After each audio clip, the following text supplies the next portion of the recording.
Here's the cuckoo clock that I made after my trip to Europe and looking at the different cuckoo clocks in Switzerland. Let's come around and take a look at it from the side here.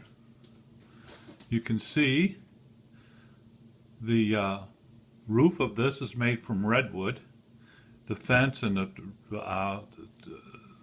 wood on the clock in general is cherry wood from my cherry tree. We have the pendulum bob, also made out of cherry. This is a pretty little clock. I'm going to wait a minute, and when it gets to be 10 o'clock, we'll listen to the chimes.